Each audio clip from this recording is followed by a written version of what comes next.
Good morning. तो हमने कल पीछे वाले वीडियो में पढ़ा था जल के बारे में कि पीने योग्य जल के गुण क्या होते हैं, जल के शरीर में कार्य क्या होते हैं। ठीक है, हम आगे डिस्कस करने से पहले मैं आपको कुछ कहना चाहता हूँ कि आपकी जैसे जैसे हम पढ़ रहे हैं जैसे जैसे आप क्या करो, एक नोटबुक ले लो और उसमें अपने नोट्स बनाते जाओ। अगर कुछ समझ में नहीं आता है तो कमेंट बॉक्स में कमेंट करो, या फिर मेरे नंबर दिए हुए हैं उन पे व्हाट्सअप मैसेज करके आप पूछ सकते हो। ठीक है, तो अभी हम आगे डिस्कस करेंगे। और जो साइंस की अपनी 10th की आरबीएससी की पूरी जो बुक है वो सारे चैप्टर हम पढ़ेंगे एक एक करके। तो आप नोटबुक ले लीजिए और नोट्स बनाते जाए साथ साथ। ठीक है, तो अभी अपन शुरू करते हैं। तो हमने दो पढ़ लिए थे, पीने योग्य जल के गुण पढ़ लिए थे और जल के शरीर में कार्य पढ़ लिए थे। अब अपन बात करेंगे पर्याप्त पानी के लाभ क्या है। पर्याप्त पानी पीते हैं हम, तो पर्याप्त पानी पीने के बाद हमारे शरीर को लाभ क्या होते हैं, तो वो देखिए। पहला है कि शरीर में चुस्ती व ऊर्जा बनी रहती है। शरीर में चुस्ती व ऊर्जा बनी रहती है। रोग प्रतिरोधक क्षमता बढ़ती है, कि हमारे शरीर में कोई रोग होता है, कोई बीमारी होती है, तो उनसे लड़ने के लिए हमारे शरीर में रोग प्रतिरोधक क्षमता बढ़ती है। एलर्जी नहीं होती है। पथरी होने का खतरा टल जाता है। सर्दी जुकाम, फेफड़ों में संक्रमण, अस्थमा और आंत की बीमारियां नहीं होती है। यह है पर्याप्त पानी पीने के लाभ। अब बात करते हैं दूषित जल के दुष्प्रभाव क्या है। ठीक है, दूषित जल अगर हम पी लेते हैं, खराब पानी पी लेते हैं, तो उसका हमारे शरीर में नुकसान क्या होता है वो देखते हैं। तो दूषित जल में जीवाणु, प्रोटोजोआ आदि सूक्ष्म जीव हो सकते हैं। ये जो पानी है उसके अंदर छोटे छोटे जो अपन नग्न आंखों से नहीं देख सकते, तो वो जीवाणु, प्रोटोजोआ या सूक्ष्म जीव जिसको अपन बोलते हैं, तो वो हो सकते हैं, जिनसे हैजा, पेचिस जैसी बीमारियां हो सकती है। दूषित जल से वायरल संक्रमण भी हो सकता है, जिससे हेपेटाइटिस, फ्लू, टाइफाइड और पीलिया जैसी बीमारियां हो सकती है। दूषित जल से एक समय में बाला या नारू रोग राजस्थान में गंभीर समस्या थी। ये रोग एक कृमि ड्रैकनकुलस से होता था। मतलब राजस्थान में एक टाइम पे एक रोग आया था जिसका बाला रोग नाम था, उसको नारू रोग भी बोलते हैं। तो वो एक कृमि की वजह से आता था। वो कृमि का नाम है ड्रैकनकुलस नाम है। ठीक है, आगे बढ़ते हैं। अब बात करते हैं अपन मोटापा, कि मोटापा क्या होता है। देखते हैं ना, कभी कभी कोई व्यक्ति बहुत मोटा होता है, उससे ना तो उठा जाता है, ना बैठा जाता है, ना वो अपने मतलब रूटीन का कार्य कर पाता है। तो अपन उसके बारे में पढ़ते हैं। देखो, पहला कि शरीर पर इतनी वसा, मोटापा किसे कहते हैं, कि शरीर पर इतनी वसा जमा हो जाए कि व्यक्ति के स्वास्थ्य पर हानिकारक प्रभाव डाले। कि व्यक्ति के शरीर पर इतनी वसा जमा हो जाए कि व्यक्ति के स्वास्थ्य पर हानिकारक प्रभाव डाले, उसे कहते हैं अपन मोटापा। ठीक है, शरीर भार सूचकांक। अब उस शरीर को मापने के लिए एक इकाई है जिसका नाम है BMI, बॉडी मास इंडेक्स। ठीक है, यह भार और लंबाई का अनुपात है। BMI क्या है, ये भार और लंबाई का क्या है, अनुपात है। तो अपन बात करते हैं कि जब यह अनुपात 25 kg पर मीटर स्क्वायर है तो मोटापा नहीं होता। कि जब यह अनुपात क्या होता है, 25 kg पर मीटर स्क्वायर है, शरीर का जो शरीर भार सूचकांक का जो मान है वो 25 kg पर मीटर स्क्वायर है, तो वो मोटापा नहीं होता है। अगर 30 मीटर पर स्क्वायर होता है, 25 से ज़्यादा है, 30 मीटर पर स्क्वायर है, तो तब क्या होता है, वो मोटापा होता है। रोग क्या होते हैं मोटापा से, रोग क्या होते हैं, एक तो हृदय रोग हो जाता है, मधुमेह होता है, निद्राकालीन आता है, रात को नींद नहीं आती है, श्वास की समस्या, श्वास में प्रॉब्लम, सांस लेने में दिक्कत आती है, कैंसर हो जाता है, अस्थि संध्यार्थी आदि। ठीक है, फिर अपन बात करते हैं रक्तचाप की। मोटापा की बात कर ली अपन ने। फिर अपना दूसरा टॉपिक है रक्तचाप, जिसको ब्लड प्रेशर आप इंग्लिश में बोलते हो, सबने सुना हुआ है। ये क्या है, रक्त वाहिनियों में बहते हुए रक्त द्वारा वाहिनियों की दीवारों पर डाले गए दाब को रक्त दाब या रक्तचाप कहते हैं। अब हमें ये तो पता है कि हमारा जो शरीर में रक्त है वो छोटी छोटी नलियों की द्वारा बहता है। पूरे शरीर में हर ऊतक, अंग, तंत्र, सबको रक्त पहुंचाने का काम कौन करता है, एक पतली सी नलिका करती है। अब उस नलिका के ऊपर जो रक्त है उसका प्रेशर कितना रहता है, या फिर वो उसमें शिथिलता कितनी रहती है, उसको अपन बोलते हैं रक्तचाप। ठीक है, प्रकार है। अब दो प्रकार से होता है, एक तो सिस्टोलिक होता है और एक डायस्टोलिक होता है। सिस्टोलिक मतलब जो आपकी धमनियाँ हैं उसकी दीवारों पर रक्त का दाब, प्रेशर बहुत ज़्यादा होता है, और डायस्टोलिक में बहुत कम हो जाता है। ठीक है, तो ये दो प्रकार की होती है, सिस्टोलिक और डायस्टोलिक। अब सिस्टोलिक जो है उसका मान आपका लगभग 120 यानी 80 से 120 एस, सामान्य रक्तचाप का अनुपात क्या होता है 120 एस बटा 80 डी। अब 120 एस का मतलब क्या, एस का मतलब यहाँ पर सिस्टोलिक है और डी का मतलब यहाँ पर डायस्टोलिक है। तो 120 सिस्टोलिक बटा 80 डायस्टोलिक। सिस्टोलिक क्या होता है वो देखो कि हृदय द्वारा, हृदय है अपना, उसके द्वारा रक्त को धमनियों में भेजना। हृदय जब रक्त को धमनियों में भेजता है उसको शुद्ध करके, तो जिससे हृदय की मांसपेशी संकुचित होती है। अब जब हृदय से रक्त धमनियों में जाएगा तो वो रक्त प्रेशर बनाएगा, ठीक है, दबाव बनाएगा धमनियों पे। डायस्टोलिक क्या होता है कि धमनियों द्वारा रक्त को हृदय में भेजना, जिससे हृदय की मांसपेशियां शिथिल हो जाती है। ठीक है, आगे चलते हैं कि रक्तचाप जिस यंत्र के द्वारा मापा जाता है। अब ये रक्तचाप मापने की कोई यंत्र तो होता होगा ना, तो जिस यंत्र के द्वारा मापा जाता है उस यंत्र को हम कहते हैं रक्तचाप मापी कहते हैं। इंग्लिश में अपन उसको बोलते हैं स्फाइग्नोमेनोमीटर कहते हैं। ठीक है, अब रक्तचाप मापी का परीक्षण किसने किया था 1733 में स्टीफन हेल्स ने घोड़ों पर, 1733 में स्टीफन हेल्स ने घोड़ों पर रक्तचाप मापी का परीक्षण किया था। और रक्तचाप को परिभाषित किया था 1983 में कापलन ने, 1983 में कापलन ने रक्तचाप को परिभाषित किया था। ठीक है, रोग, अब रक्तचाप से रोग क्या होता है, ठीक है, तो एक तो होता है निम्न रक्तचाप होता है और एक उच्च रक्तचाप यानी लो ब्लड प्रेशर और हाई ब्लड प्रेशर। सॉरी, निम्न रक्तचाप की अपन बात करते हैं कि धमनियों में रक्त का कम होना। निम्न रक्तचाप का मतलब है कि धमनी जो अपनी नलियां जो होती है जिससे रक्त प्रवाहित होता है उनमें रक्त का कम होना। ठीक है, अब रक्त का कम होता है तो उससे क्या होता है हमारे शरीर में, वो देखो, शरीर में ऑक्सीजन व अन्य पदार्थों की पूर्ति कम हो जाती है। भाई जब रक्त हमारी धमनियों में बहता है तो वो क्या लेके जाता है, हमारे ऑक्सीजन होता है, और जो हमारे शरीर को पोषक तत्व चाहिए होते हैं, पोषक पदार्थ चाहिए होते हैं, तो उनका परिवहन रक्त के द्वारा होता है। रक्त ही हमारे सारे शरीर में वो सारी चीज़ें पहुंचाता है। तो वो अगर रक्त नहीं बहेगा, कम बहेगा, निम्न रक्तचाप हो जाएगा, तो वो जो भी ऑक्सीजन है, खाद्य पदार्थ है, तो वो उचित मात्रा में हमारे शरीर तक नहीं पहुंच पाएंगे। इससे क्या हो जाएगा, हमारे अंगों का क्षतिग्रस्त, अस्थायी रूप से क्षतिग्रस्त होने का डर रहता है। उच्च रक्तचाप क्या होता है कि धमनियों में रक्त का अधिक दाब होना है। उच्च रक्तचाप में क्या होता है कि जो आपकी धमनियां उनमें रक्त बहता है तो धमनियों की दीवारों पे प्रेशर अधिक होता है, दाब अधिक होता है। दाब अधिक होने से क्या होता है कि धमनियों के फटने की आशंका रहती है, जो धमनियां नली होती है उनके फटने का आशंका रहती है। रोकथाम के उपाय क्या है, अब रक्तचाप उच्च रक्तचाप भी नहीं होना चाहिए, निम्न भी नहीं होना चाहिए, सामान्य होना चाहिए। ठीक है, अपन ने पढ़ा था ना 120 एस यानी 120 सिस्टोलिक बटा 80 डायस्टोलिक होना चाहिए। ठीक, रोकथाम के उपाय क्या है, देखो, फल व सब्जियों का प्रयोग करना चाहिए, जल पर्याप्त मात्रा में ग्रहण करना चाहिए, नियमित व्यायाम करना चाहिए, जंक फूड खाने से बचे, ये बर्गर पुचके वगैरह ये नहीं खाने चाहिए, धूम्रपान व मदिरा का सेवन नहीं करे। आगे देखो, अब बात करते हैं अपन, अपना अगला टॉपिक है नशीले पदार्थ। नशीले पदार्थ हम जानते हैं बहुत सारे हैं, गुटखा हो गया, दारू हो गया, तंबाकू हो गया, अफीम, गांजा, बहुत सारे हैं, भांग। ठीक है, तो अपन पहला बात करते हैं गुटखा। गुटखा क्या होता है, देखो, सुपारी के टुकड़ों, कत्था, चूना, संश्लेषित खुशबू, धातुओं के वर्क आदि पदार्थों के मिश्रण से गुटखा तैयार किया जाता है। तंबाकू में कुछ में तंबाकू भी डाला जाता है, कुछ में तंबाकू भी डाला जाता है। यह हर गांव गली में मिलता है। अब ये हर जगह पे मिलता है, कहीं भी ले सकते हैं आप। अब गुटखे के प्रयोग से आर्थिक हानि के साथ शारीरिक नुकसान भी होता है।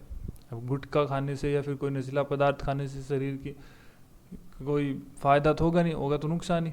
उससे एक तो पैसे की बर्बादी होती है और दूसरा हम खाएंगे, शरीर का में उपयोग करेंगे उसका, तो हमारे शरीर का भी नुकसान होगा। मतलब फ़ायदा कुछ नहीं है, पैसों का नुकसान है और शारीरिक नुकसान है। अब खाने से क्या होता है, जो गुटखा खाते हैं, कभी कभी देखा होगा जो गुटखा खाते हैं, पुड़िया खाते हैं, उनके जो मुंह है वो कम खुलता है। क्यों खुलता है? क्योंकि उनके जबड़े की जो मांसपेशियां वो कठोर हो जाती है। देखो, जबड़े की मांसपेशियां कठोर हो जाती है, जिससे जबड़ा ठीक से नहीं खुलता है, कम खुलता है ना, जिसे क्या कहते हैं हम? सब म्यूकस फाइब्रोसिस रोग कहते हैं। अब मुंह नहीं खुलने वाला वो रोग होता है, उस रोग को हम क्या बोलेंगे? सब म्यूकस फाइब्रोसिस रोग कहते हैं। इससे कैंसर जन्य रोग होने की भी संभावना रहती है। ठीक, अब बात करते हैं अपन तंबाकू की। तंबाकू क्या होता है? यह निकोटियन टोबेकम कुल के सुलनेसी पादप की पत्तियों से प्राप्त होता है। तंबाकू किससे प्राप्त होता है? एक पौधा होता है, उस पौधे का नाम है सोलेनेसी पादप। ठीक है, सोलेनेसी पादप की पत्तियों से प्राप्त होता है तंबाकू। ठीक है, और ये जो पौधा होता है ये कौन से कुल का होता है? वो होता है निकोटिएना टोबेकम कुल का होता है। ठीक, तंबाकू में 1 से 8% तक निकोटीन नामक एल्केलॉइड पाया जाता है। अब एल्केलॉइड क्या होता है? अब हर नशीले पदार्थ में एल्केलॉइड पाया जाता है। अब एल्केलॉइड बहुत टाइप के होते हैं, अलग अलग टाइप के होते हैं। इस एल्केलॉइड के कारण ही नशा होता है। नशे का कारण क्या होता है? एल्केलॉइड होता है। तो तंबाकू में कौन सा एल्केलॉइड पाया जाता है? निकोटीन एल्केलॉइड पाया जाता है। ठीक है, अधिकांश लोग तंबाकू का उपयोग पान, गुटखे या चूने के साथ इसे चबाते हैं। उपयोग से हानियां। अब तंबाकू के उपयोग करेंगे तो उसकी हानियां क्या होगी? मुंह, गले, जीभ व फेफड़ों का कैंसर होने की संभावना बढ़ जाती है। तंबाकू में उपस्थित निकोटीन, अब तंबाकू के अंदर जो निकोटीन उपस्थित होता है वो क्या करता है? हमारी धमनी जो नली होती है उसकी दीवारों पर को मोटा कर देता है। ठीक है, जिससे क्या होगा? जो अपना रक्त है वो उसको बहने में प्रॉब्लम होगी। तो जो हार्ट की, जो हृदय की धड़कन है उसके अंदर उसकी दर बढ़ जाती है, हृदय की धड़कन की दर बढ़ जाती है। अब इससे गर्भवती महिलाओं द्वारा तंबाकू का सेवन करने पर भ्रूण के विकास की दर मंद पड़ जाती है। सिगरेट के धुएं में उपस्थित कार्बन मोनोऑक्साइड, सिगरेट का जो धुआं होता है उसके अंदर एक गैस उपस्थित हो जिसको कार्बन मोनोऑक्साइड कहते हैं। वो क्या करती है? हमारे लाल रुधिर कणिकाओं, अब हमारा खून होता है उसके अंदर 3 प्रकार की कोशिकाएं होती है। आरबीसी होती है, रेड ब्लड सेल होती है, लाल रक्त कणिकाएं। दूसरी होती है वाइट ब्लड सेल, श्वेत रुधिर कणिकाएं। और तीसरी होती है प्लेटलेट्स, बिम्बाणु जिसको आप बोलते हैं। ठीक है, ये क्या करती है? सिगरेट का जब हम पीते हैं तो उसके अंदर गैस होती है कार्बन मोनोऑक्साइड। वो गैस हमारे रक्त में मिलकर खून के अंदर आरबीसी को नष्ट करती है, लाल रुधिर कणिकाओं को नष्ट करती है। मदिरा, तीसरा क्या है अपना? मदिरा। मदिरा के बारे में देखो, मदिरा में नशे का कारण एथिल एल्कोहल होता है। ये भी एक तरह का एल्कोलॉइड ही है। ठीक है, एथिल एल्कोहल नशे का कारण होता है इसमें। मदिरा से हानि क्या है? मदिरा पान से एल्कोहल रक्त द्वारा, मदिरा पान से एल्कोहल रक्त द्वारा यकृत में पहुंचता है। मदिरा हम पिएंगे वो रक्त, अब मदिरा में क्या होता है? एल्कोहल होता है। अब वो एल्कोहल रक्त के द्वारा यकृत में पहुंचेगा। कहाँ पहुंचेगा? यकृत में पहुंचेगा। अब मदिरा में उपस्थित जो एल्कोहल है, मदिरा में जो उपस्थित एल्कोहल होता है उसको यकृत क्या कर देगा? एसिटाल्डिहाइड में बदल देगा। और वो एसिटाल्डिहाइड क्या होता है? एक विषैला पदार्थ होता है जो हमारे शरीर को नुकसान पहुंचाता है। ठीक है, सॉरी। शरीर का सामंजस्य व नियंत्रण कमजोर हो जाता है कि शरीर अपन अपनी मर्जी से ढंग से खड़े नहीं हो सकते मदिरा पीने के बाद में, कभी इधर गिरे कभी उधर गिरे, और ना अपने शरीर पे कोई नियंत्रण रहता है। स्मरण क्षमता कुछ समझ में नहीं आता क्या हो रहा है क्या नहीं हो रहा, यादाश्त कमजोर हो जाती है, तंत्र प्रभावित हो जाता है। ये आगे पढ़ेंगे हम, तंत्रिका तंत्र क्या होता है। इसके प्रभाव से वसीय यकृत रोग हो जाता है, इसके प्रभाव से वसीय यकृत रोग हो जाता है, जिससे प्रोटीन व कार्बोहाइड्रेट के संश्लेषण पर प्रभाव पड़ता है। फिर बात करते हैं अफीम की। तो अफीम क्या होता है? अफीम पेपरवर सोमनीफेरम नामक पौधे के कच्चे फल से प्राप्त दूध को सुखाने से बनता है। अफीम किससे प्राप्त होता है? कि पेपरवर सोमनीफेरम नामक एक पौधा होता है, उसके फल लगता है, उस फल के दूध को सुखाने से, उस फल से एक दूध टाइप का निकलता है, तो उसको सुखाने से बनता है। इस दूध में 30 प्रकार के एल्कलॉइड पाए जाते हैं। तो हमने पहले देखा था ना कि भाई कोई भी जो आपका नशीला पदार्थ है उसमें नशे का कारण कौन होता है? एल्कलॉइड होता है। तो अफीम के अंदर 30 प्रकार के एल्कलॉइड पाए जाते हैं। अब इनमें से कुछ मुख्य हैं जो देखते हैं अपन। क्या होता है? मार्फिन होता है, कोडीन होता है, निकोटीन होता है, सोमनीफेरम होता है, वह पेपरवरीन प्रमुख है। ठीक है, अब मार्फिन, कोडीन, इनका प्रयोग क्या कर सकते हैं? दर्द निवारक। हमारे शरीर में कहीं पर भी दर्द होता है तो अपने को दर्द की टेबलेट हम लेते हैं, तो वो टेबलेट मार्फिन और कोडीन का प्रयोग से ही बनाई जाती है। देखो, मार्फिन व कोडीन का प्रयोग दर्द निवारक दवा बनाने हेतु किया जाता है, इस कारण इसकी खेती भी की जाती है। ठीक है। प्रतिरोधक क्षमता कम हो जाने से व्यक्ति बार बार बीमार रहने लगता है। भाई नशा करेंगे तो प्रतिरोधक क्षमता कम होगी, ठीक है, और प्रतिरोधक क्षमता कम होगी तो कोई भी रोग आसानी से हमारे शरीर को लग सकता है। अब उससे क्या हो जाएगा? अंत में असामयिक मृत्यु हो जाएगी, कि भी समय से पहले ही मृत्यु हो जाएगी। अन्य नशीले पदार्थ कौन से? कोकीन हो गया, भांग है, चरस, गांजा है, हशीश है, आदि अन्य पदार्थ भी मादक पदार्थों के रूप में प्रचलन में है। युवा इनका प्रयोग विभिन्न कारणों से कर बैठते हैं। इनके दुष्प्रभाव, अब इनके दुष्प्रभाव क्या है? कोई अच्छे तो होने नहीं है। तो इससे क्या होगा? परिवार से विच्छेदन, परिवार से दूरियां बढ़ जाएगी, अपराध प्रवृत्ति में वृद्धि होगी, भाई हमारी अपराध करने लग जाएंगे, शारीरिक और मानसिक कमजोरी हो जाएगी, शारीरिक कमजोरी हो जाएगी, कमजोर हो जाएगा, मानसिक सोचने समझने की शक्ति कमजोर हो जाएगी। ठीक है। बच्चों में अनैसर्गिक नशा, बच्चों में अनैसर्गिक नशा का मतलब है कि जैसे झुग्गी झोपड़ियों में जो बच्चे रहते हैं, अब वो देखते हैं, भाई बच्चे देख के सीखते हैं, तो वो किसी को नशा करते हुए देखेंगे तो उनकी भी इच्छा होगी कि करके देखते हैं। तो अब उनके पास पैसे तो है नहीं कि जो गुटखा खरीद ले, अफीम खरीद ले, तो वो तो है नहीं, तो वो क्या करते हैं? अनैसर्गिक नशा करते हैं। अनैसर्गिक नशा जैसे स्प्रे पेंट होता है, दीवारों पे कलर करने वाला पेंट होता है, उसको नशे के रूप में काम में ले लेते हैं। नेल पॉलिश होती है, उसको खा लेते हैं नशे के रूप में, तो वो भी एक नशा है। ठीक है। इससे हानियाँ क्या होती है? मुंह का कैंसर हो जाता है, लीवर प्रभावित हो जाता है, महिलाओं में बांझपन आता है, परिवार की आर्थिक स्थिति खराब हो जाती है, सामाजिक स्थिति खराब हो जाती है, मांसपेशी संतुलन में आपराधिक प्रवृत्ति बढ़ जाती है। खाद्य पदार्थों में मिलावट के दुष्प्रभाव। अब जो हम खाद्य पदार्थ किनको बोलेंगे? जो हमारे खाने के लिए, रोजमर्रा के लिए हमें चाहिए होते हैं। तो उन खाद्य पदार्थों में मिलावट के दुष्प्रभाव क्या होते हैं? प्रत्येक मनुष्य को स्वस्थ रहने के लिए, देखो, प्रत्येक मनुष्य को स्वस्थ रहने के लिए शुद्ध खाद्य पदार्थ मिलना आवश्यक है।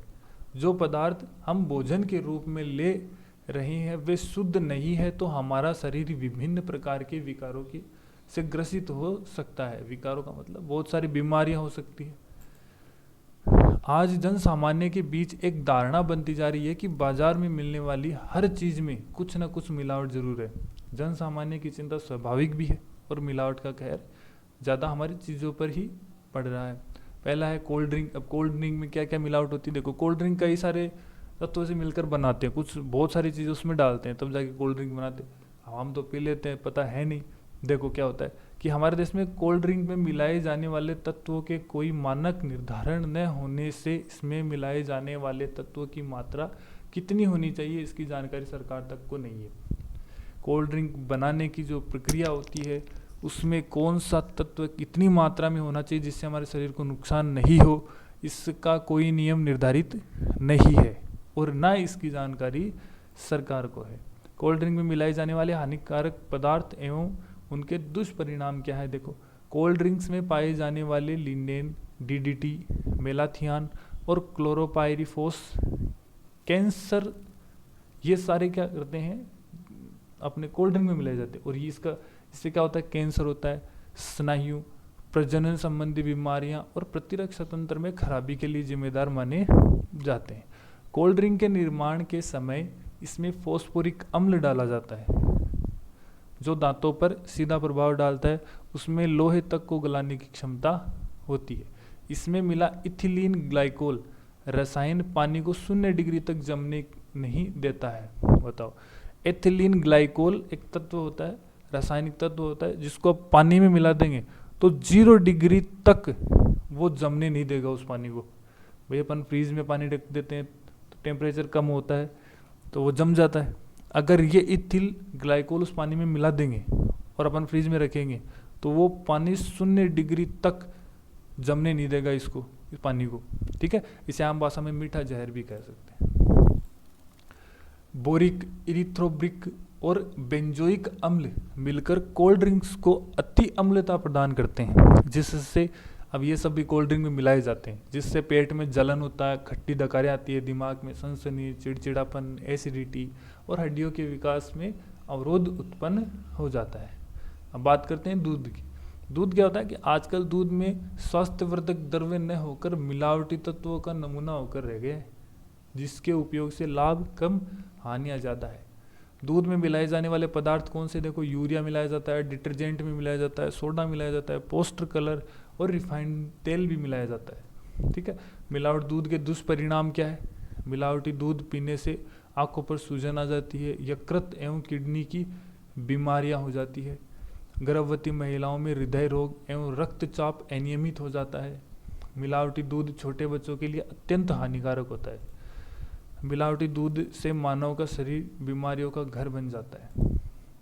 अन्य पदार्थों में की जाने वाली मिलावट एवं उसके दुष्परिणाम देखो, सरसों के तेल में सत्यानाशी के बीज यानी आर्जिमोन और देसी घी में वनस्पति घी की मिलावट मानो आम बात हो गई। मिर्ची पाउडर में ईंट का चूरा, सौंफ में कृत्रिम हरा रंग, हल्दी में लेड क्रोमेट व पीली मिट्टी भी मिलाई जाती है। धनिये में क्या मिलाते हैं? धनिया और मिर्च में गंधक मिला देते हैं। काली मिर्च में पपीते के बीज मिलाए जा रहे हैं। तो हर चीज़ में कहने का मतलब ये है कि आजकल जो भी खाने पीने के सामान आते हैं, चीज़ें आती है, उनमें सब में कुछ ना कुछ मिलावट आती है। ठीक है। इसीलिए हमारे शरीर में पहले की ज़्यादा अब पहले हमारी रोग प्रतिरोधक क्षमता बहुत होती थी, अभी कम होती। खाद्य पदार्थों में मिलावट को रोकने के लिए एक उपाय भी है, एक अधिनियम, एक कानून बनाया गया है। भारत में 1954 का खाद्य पदार्थ में मिश्रण निषेध अधिनियम, यह कानून 65 प्रकार के खाद्य पदार्थों में मिलावट का नियमन करता है। लेकिन ये भी एक नाम मात्र का है, ना तो कोई मानता है और ना ही कोई इस पे एक्शन लेता है। कानून बनने के बाद में मिलावट वैसे ही हो रही है, तो कोई रोकने वाला नहीं है, एक नाम का कानून है बस। ठीक है। Thank you.